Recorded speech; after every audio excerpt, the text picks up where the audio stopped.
Thank you very much. Now we move the focus on to Turkey. Turkey's Pro-Kurdish Democratic Party has called for the immediate lifting of the blockade on Kobani, a Kurdish-majority city in northern Syria, warning that the situation has escalated into a humanitarian tragedy. The city, surrounded by Syrian governmental forces and the Turkish border, has been under siege as a result of a major military offensive.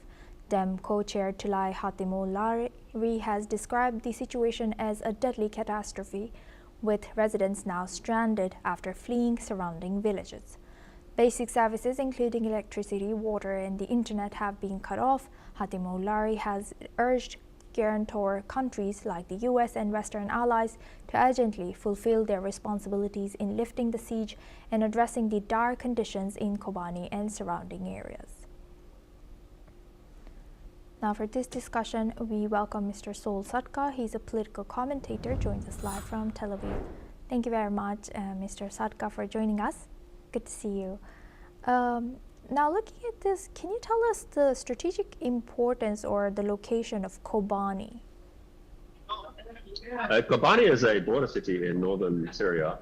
The factor that affects the Turks in this regard is that the Turks have a very large problem. They have a Turkish minority, which contributes to approximately 20 to 25% of their population, and that is growing at a rate that alarms them.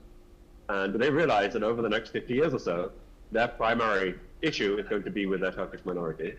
And the nightmare for them is any kind of Kurdish independence in Syria, in Iraq, or in Iran, because that would encourage Kurdish separatism within their own lands.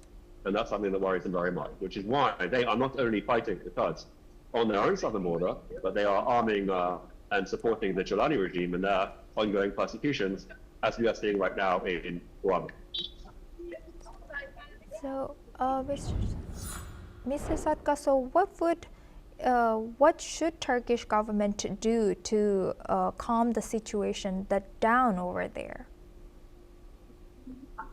The Turkish government absolutely are not interested at all in calming the situation.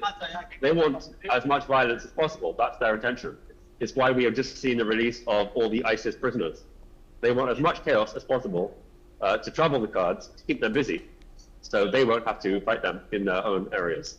It's a very Machiavellian plan, but this is the way of the Middle East, and we can't expect much better. Certainly, they don't want to calm anything down, quite the contrary.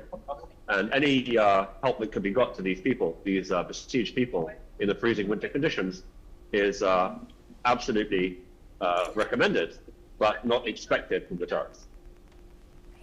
With that, I would like to thank Mr. Sol Sadka for joining us today and sharing that insight with us on NewsX World.